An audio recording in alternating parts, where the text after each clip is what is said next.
Hey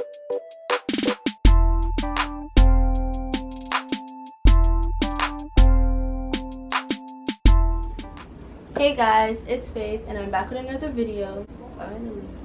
So today I'll be giving you guys college advice, at least advice on things that I know so far. Okay, before we get into this video, please take those few seconds to like this video and subscribe.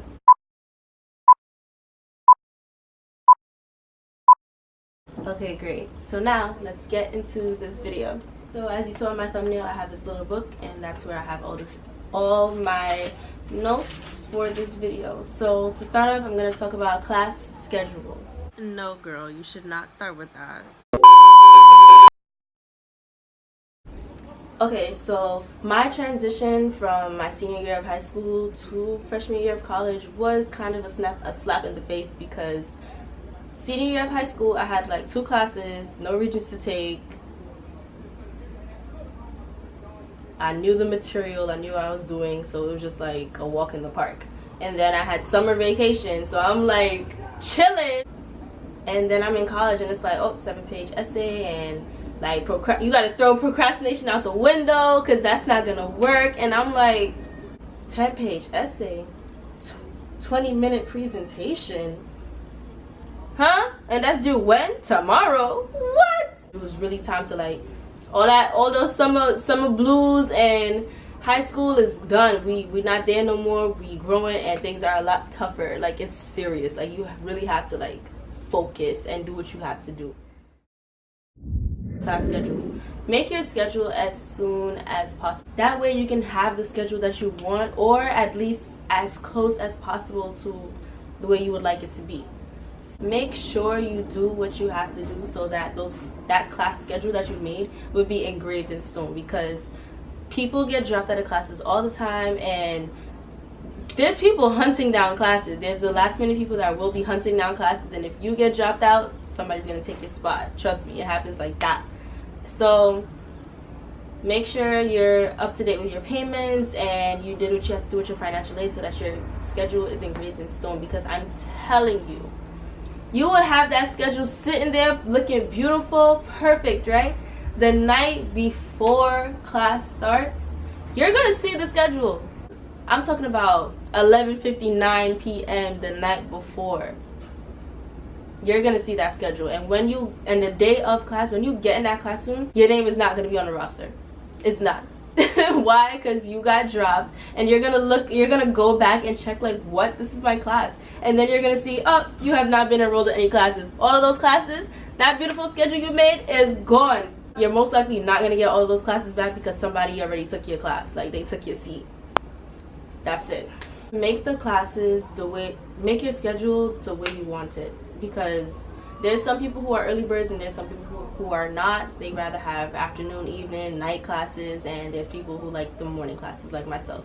I am an early bird. I like to get in early, get out early. Do what's convenient for you. Don't follow your friends.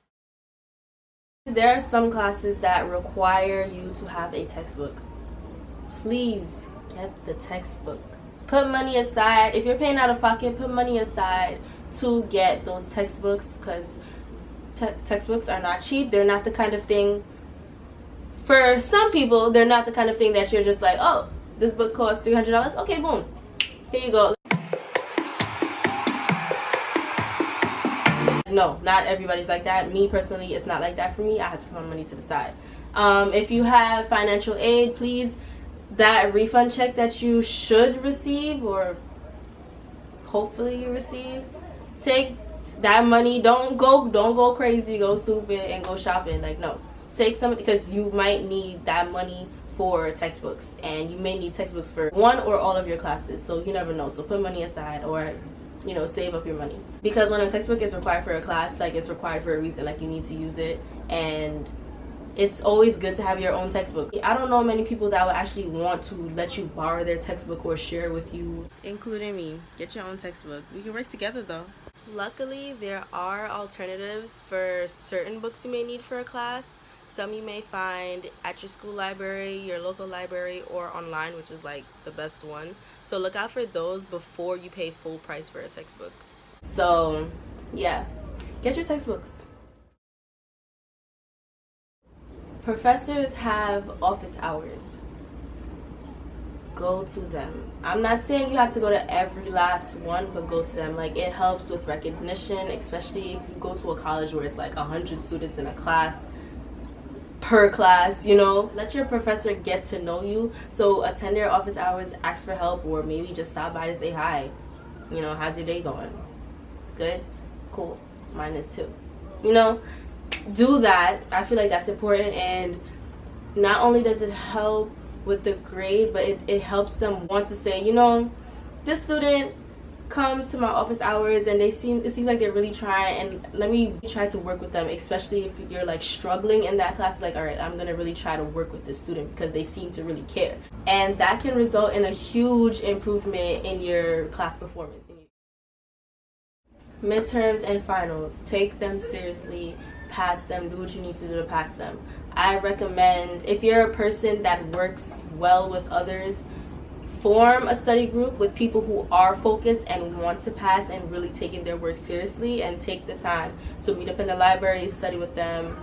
I would also have a planner. Like, they're really useful. They help you remember, because sometimes you don't remember what you had to do in class. Also, have contact with your classmates in each class. So let's say you don't want to use a planner. If you trust anyone in the class to provide you with the information that you need to do your work, then for you to do your work, then, you know, do so.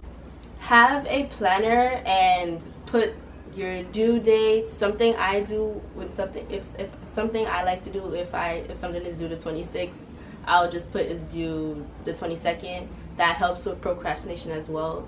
It's always best to finish something ahead of time. That way you have time to go over it and make sure you like it and you're comfortable and you're confident in your work, you know. So that's always good. Make a couple of friends who are focused in the work, who motivate you, help you, and want you to do good. And I think that's a really good support system.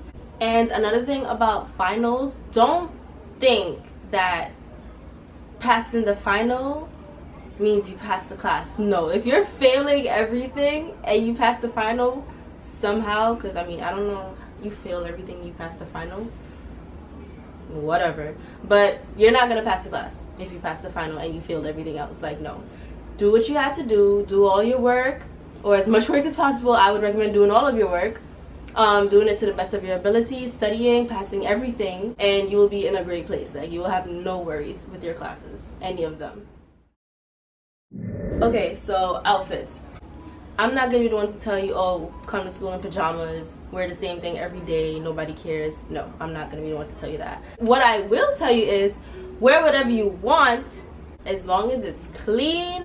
I mean, that's pretty much it. As long as you clean and you happy.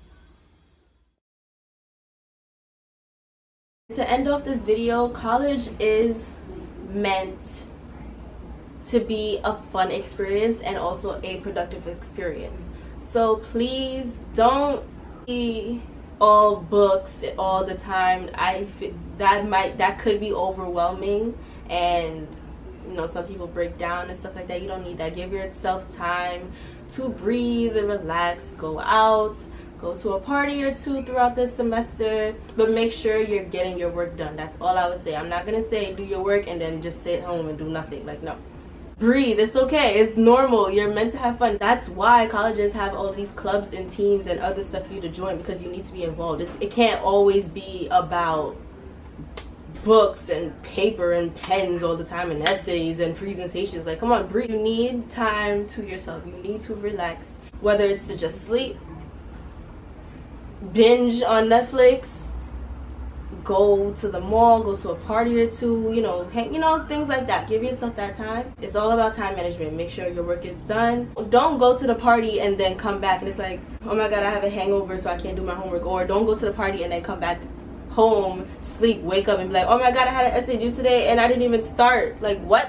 No, that essay should have been done, you know? So be mindful of things like that, and at the end of the day, like, have some sort of balance. Make sure your schoolwork is getting done and you're having time for yourself. Okay, so that brings us to the end of this video. I'm honestly thinking about making a part 2. I don't know yet. most likely. Something a little more in depth about specific things that people would want to know that people go through in college and stuff like that. But stay tuned, and please, if you're interested in that, like this video and leave a comment down below, subscribe, share with your friends, and I'll see you guys in my next one. Bye.